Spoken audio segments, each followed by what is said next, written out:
గురుద్వారా, దర్గా, గుడి, రోడ్లపై ఏదున్నా సరే తొలగించాల్సిందే. ప్రజా ప్రయోజనం, భద్రతే ముఖ్యం. ఆక్రమణల తొలగింపుకు మతాలతో సంబంధం లేదు. దేశమంతటా వర్తించేలా మార్గదర్శకాలు జారీ చేస్తాం.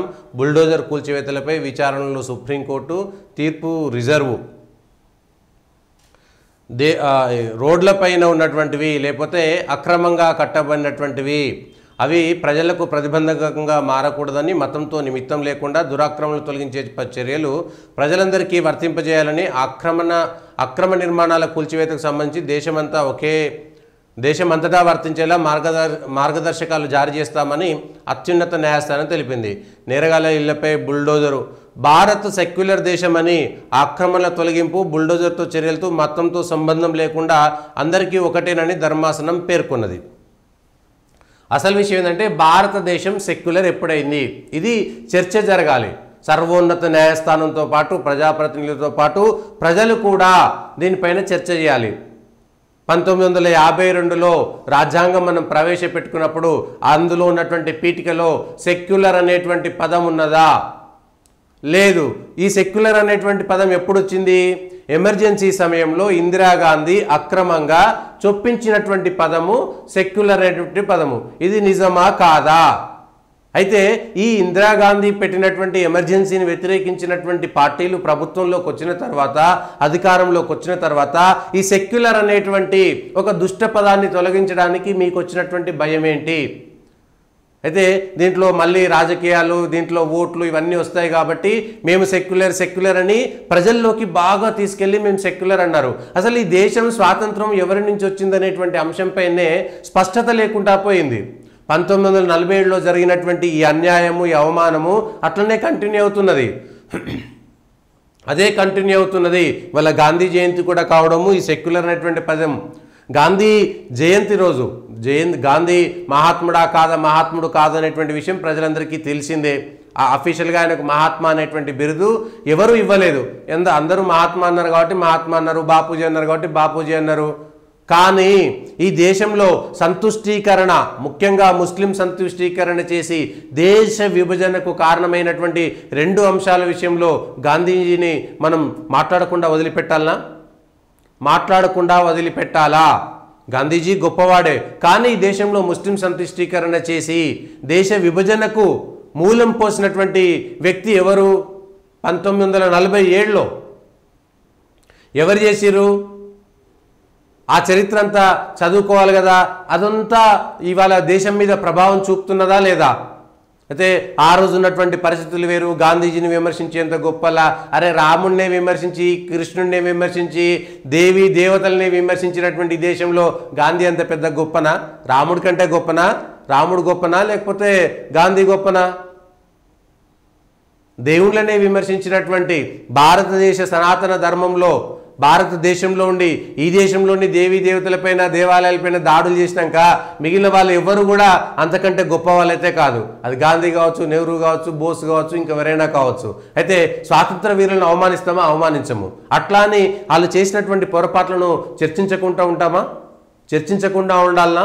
ఇగో ఇది జరగాల్సినటువంటి విషయము, ఇది చెప్పాల్సినటువంటి విషయము. అయితే ఈ సెక్యులర్ అనేటువంటి పదం అనేటువంటిది భారతదేశ రాజ్యాంగంలో చొప్పించిన తర్వాత ఆ భావదారిద్ర్యము భారతదేశాన్ని మరింత వెనక్కి నెట్టేస్తున్నది. అసలు మనకి ఎవరితోటి స్వాతంత్రం వచ్చింది?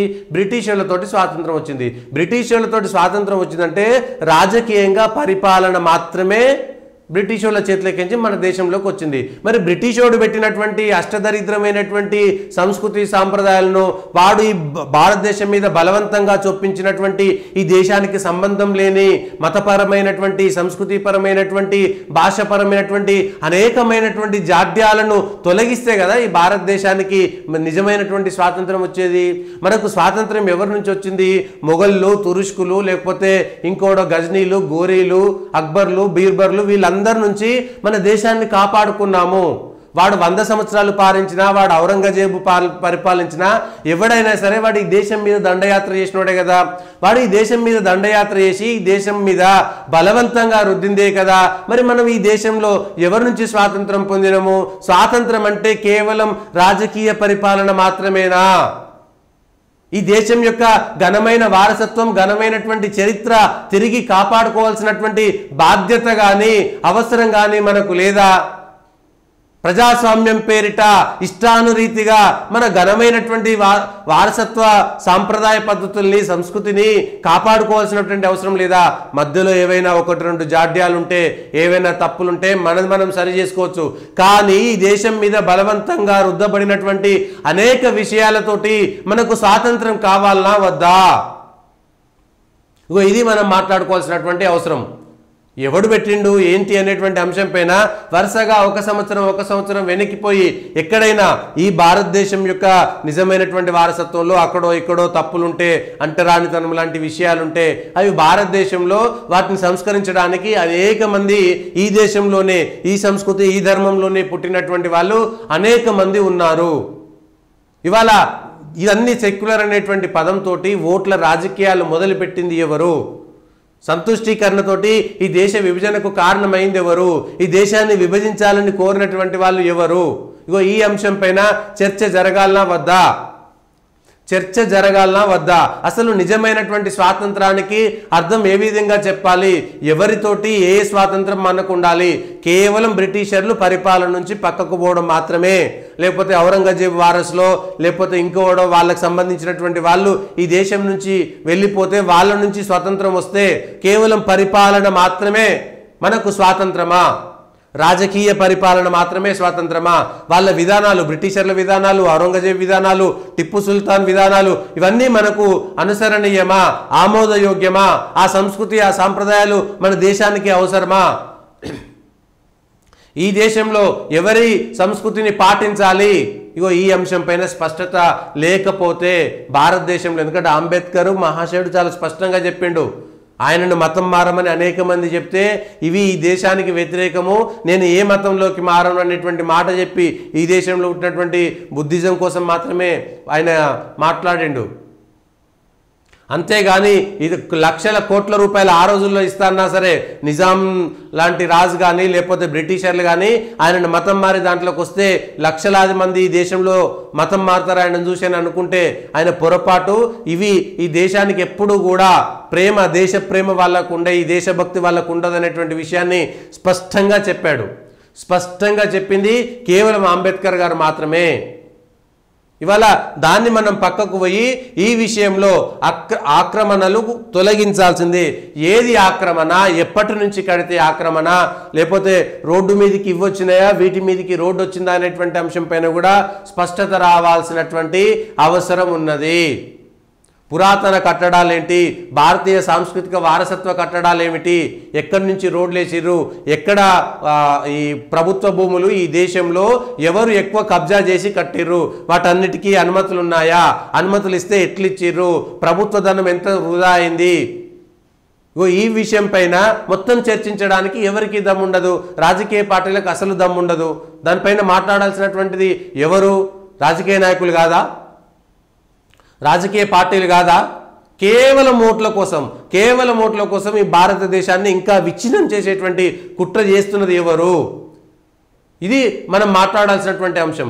భారతదేశం యొక్క ఘనమైనటువంటి చరిత్రను మొత్తం పక్కన పెట్టి, పనికిరాని చరిత్రంతా పిల్లల మెదల్లో పెట్టి, పనికిరాని సెక్యులర్ భావాలనేటువంటిది పెట్టి, ఈ దేశం సెక్యులర్ కాదు, ఈ దేశం హిందూ మెజారిటీ దేశం, ఈ దేశం హిందూ దేశంగా ఉన్నప్పుడు మాత్రమే ఈ దేశంలో హిందూ అనేటువంటి పదానికి మళ్ళీ ప్రత్యేకంగా సెక్యులర్ పెట్టాల్సినటువంటి అవసరం లేదు. పుట్టుకతోటే, వర్ణంతోటే, పుట్టుకతోటే, ఈ సంస్కృతితోటే అది ఆటోమేటిక్గా సెక్యులర్ అనేటువంటిది అందులో వచ్చేస్తుంది. అసలు ఈ మాట తమిళనాడు గవర్నర్ ఈ మధ్యన అన్నారు, సెక్యులర్ అనేటువంటిది మన పదం కాదు, అది తీసుకొచ్చి ఈ దేశాన్ని, తమిళనాడు గవర్నరు ఒక 4-5 రోజుల క్రితము ఒక మాట మాట్లాడాడు. ఇప్పుడు దేశవ్యాప్తంగా చర్చ జరగాలి.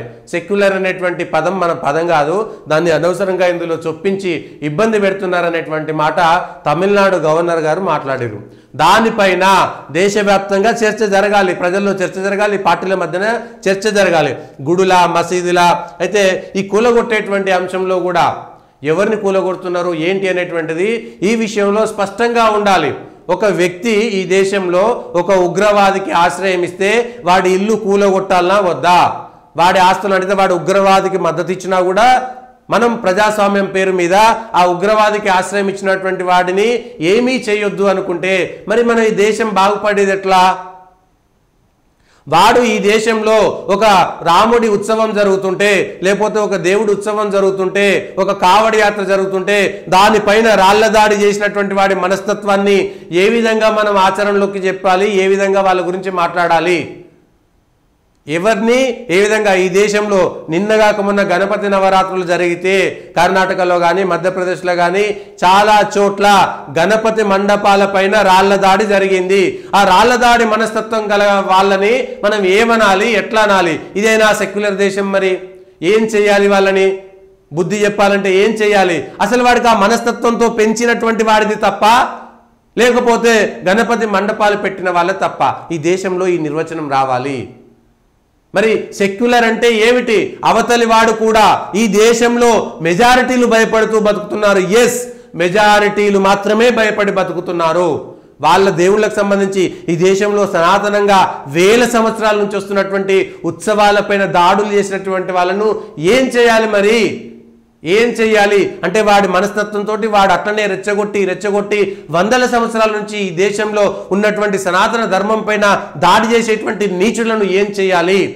ఈ దేశంలో ఒక గోరి, ఒక గజని, ఒక సోమనాథ్ దేవాలయం, ఒక అయోధ్య దేవాలయం, ఒక మధుర శ్రీకృష్ణ దేవాలయం, ఒక కాశీ జ్ఞానవాపి మందిరము, అట్లా ఈ దేశంలో ఒక 40,000 దేవాలయాలను నేలమట్టం చేసి ఆ దేవాలయాల చరిత్రను తీసి ఇక్కడ పోతే 1000 స్తంభాల దేవాలయం హన్మకొండ వరంగల్లో ఉంటుంది. చూడండి, అక్కడ ఉన్నటువంటి స్తంభాలలో పైన ఉన్నటువంటి అచ్చమైనటువంటి విగ్రహాలు 1000 సంవత్సరాల క్రితం కట్టినటువంటి విగ్రహాలను ఆ గుడిని కూల్చలేక విగ్రహాలను చెక్కి ఇష్టమున్నట్టు చేసి దానిపైన వాళ్ళ రాతలు రాసి అక్కడ నుంచి మీరు కాళేశ్వరం, ముక్తేశ్వరం దాకపోతే కొన్ని వందల గుళ్ళను కొలగొట్టి ఐనవోలు మల్లన్న దగ్గర అత్యంత కాకతీయమైనటువంటి ఉంటాయి ద్వారాలు, కళాతోరణాలు ఉంటాయి. అవి ఎవడు కూలగొట్టిండు? మరి ఎవరిది ఏ స్వభావము?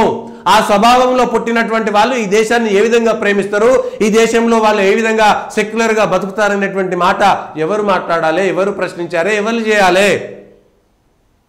మరి ఆ కూలిపోయినటువంటి వాటికి ఎవరు బాధ్యత వహించాలి? అదంతా ఎప్పుడో జరిగింది, 300-400 ఏళ్ల క్రితం కూలగొట్టిన వాటిని మనం పట్టించుకోదంటే మరి ఈ దేశానికి స్వాతంత్రం ఎందుకు వచ్చింది? ఈ దేశం నిజమైనటువంటి చరిత్ర ఎక్కడ పోయింది?